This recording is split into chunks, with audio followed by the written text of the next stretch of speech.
Bonjour à toutes, bonjour à tous, et bienvenue dans le français c'est facile avec Adrien.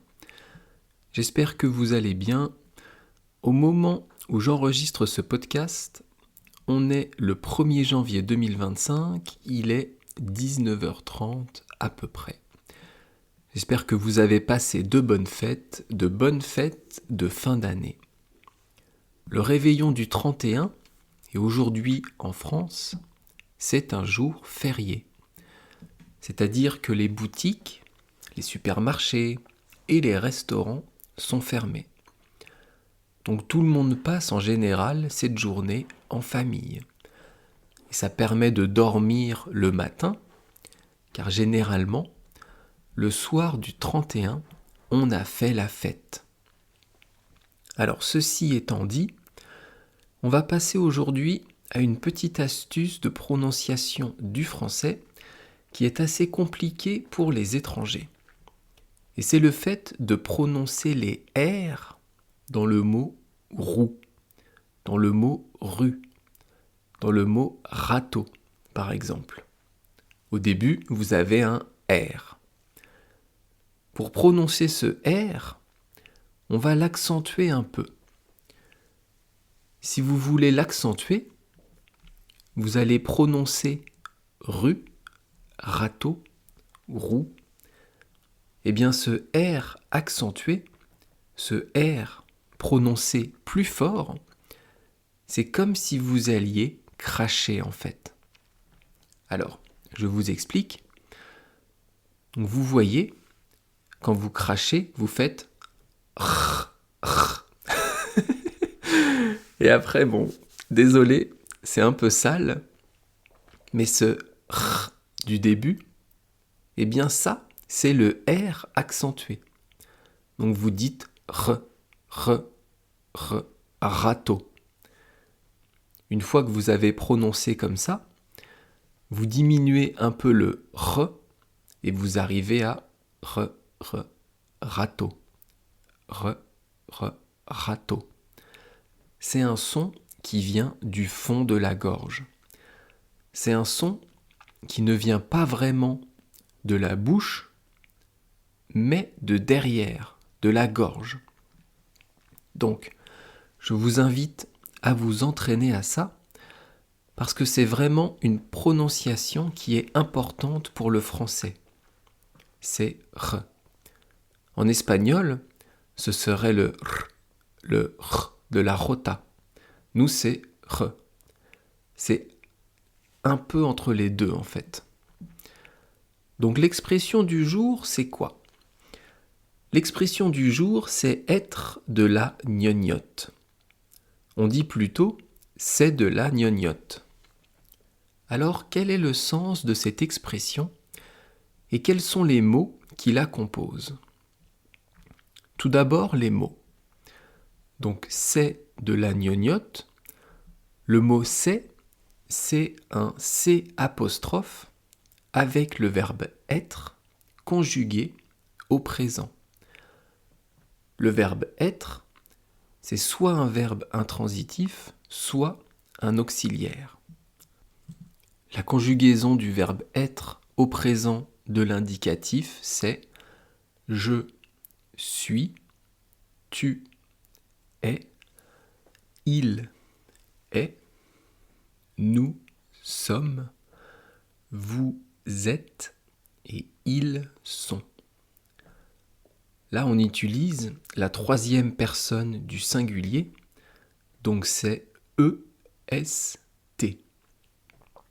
Donc le est de la troisième personne du singulier s'écrit EST. Si j'avais voulu le conjuguer à l'imparfait, ça serait j'étais, tu étais, il était, nous étions, vous étiez, ils étaient. Donc ça, c'est ces deux conjugaisons. Il y en a beaucoup, mais ce sont deux conjugaisons du verbe être. La première utilisation du verbe être, et la plus courante, c'est pour parler de soi ou de quelqu'un d'autre. Par exemple, je suis français. Quand je dis je suis, le suis dans cette phrase, c'est le verbe être. On l'a vu tout à l'heure, je suis, tu es, il est.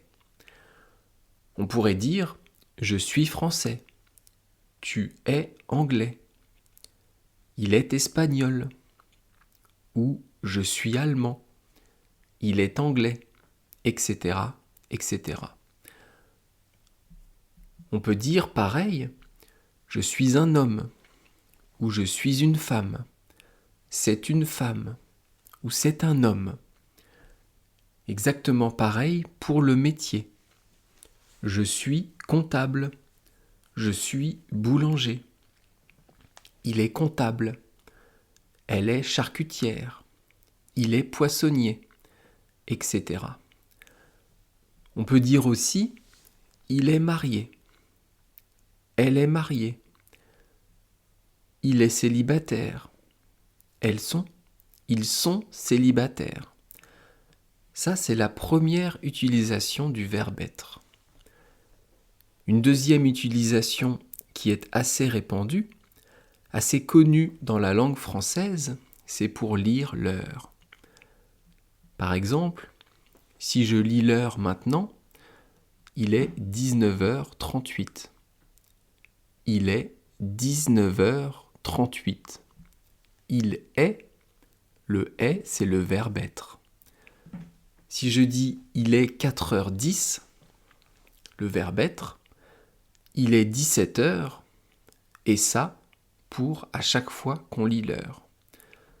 Donc si quelqu'un vous demande quelle heure est-il, il est 2h. Utilisation du verbe être. Une autre utilisation du verbe être, ça pourrait être pour parler de son état de santé. Il est malade ou je suis malade. Il est en bonne santé. Elles ne sont pas malades. Là, vous avez différentes utilisations avec des pronoms personnels qui changent, et soit à l'affirmatif, soit au négatif. Elles sont malades ou elles ne sont pas malades. Ensuite, vous pouvez utiliser le verbe être comme auxiliaire avec le passé composé. Alors là, c'est un peu technique.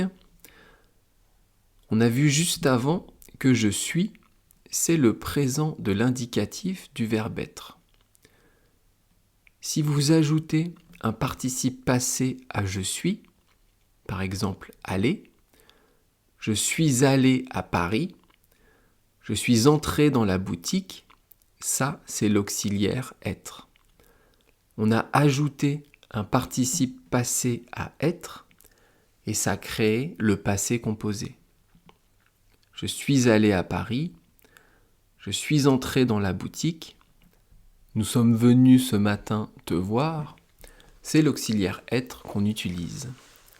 Donc là, on a vu quelques utilisations du verbe être en français. Et je vous rappelle que notre expression, c'est de la gnognotte. Alors, c'est de la. De la, ce sont deux articles qui introduisent quelque chose qu'on ne peut pas compter. Par exemple, si vous touchez un pull, le pull d'un ami, vous lui dites « Est-ce que c'est de la laine ?» Quand vous dites « Est-ce que c'est de la laine ?» on ne peut pas compter la laine. On ne peut pas la dénombrer. On ne peut pas dire « c'est une laine, 2 laines, 3 laines ». Ça ne marche pas. Donc quand vous dites « est-ce que c'est de la laine ?» n'est pas quantifiable. Donc c'est de la gnognotte. Dans cette expression, gnognotte n'est pas quantifiable. Alors le mot le plus important de l'expression, gnognotte. C'est quoi ce mot que gnognotte ? C'est un nom masculin, un nom commun masculin. Ce n'est pas un nom propre, c'est un nom commun masculin dont on n'est pas certain de l'origine, mais ça, on le verra juste après. Mais d'abord, quel est le sens de cette expression ? Il y a deux sens à cette expression. Le premier sens, c'est quelque chose ou quelqu'un qui est sans valeur, qui est négligeable. Dans la petite image que j'ai créée pour le podcast, on voit une assiette avec des tomates et de la salade. Mais dans l'assiette, il y en a très peu. Et ces ingrédients ne sont pas préparés. Donc quelque chose qui est sans valeur, ça peut être ces tomates et cette salade. Si on vous sert ça dans un restaurant, vous pouvez dire à votre ami « c'est de la gnognotte, c'est sans valeur ». Évidemment, il ne faut pas dire ça au serveur ni au patron du restaurant.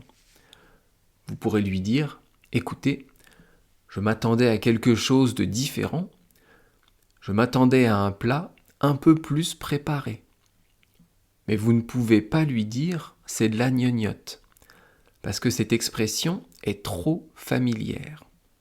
Donc ça, c'est le premier sens. C'est quelque chose de sans valeur.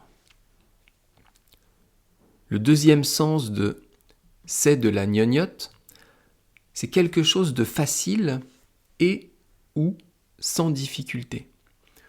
Pour quelqu'un qui a un bon niveau de français, qui va comprendre 50, 60, 70% de ce que je dis, il pourra dire l'examen DELF A1, donc DELF A1, c'est de la gnognotte, c'est très facile pour moi.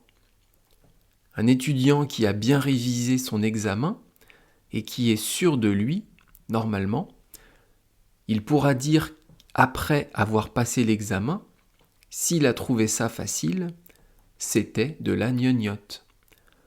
Quand on dit c'était de la gnognotte, on utilise ici, comme on l'a vu au début, l'imparfait de l'indicatif. C'était de la gnognotte. Alors, les origines de ce mot. D'où ça vient ce mot gnognotte ? Gnognotte, on voit qu'au début du mot, on double la première syllabe, gno. Il y a 2 fois le son gno. En français, quand on fait ça, on enlève de la valeur au mot. C'est-à-dire qu'on rend un mot avec moins d'intensité, moins d'importance. Je vous donne un exemple.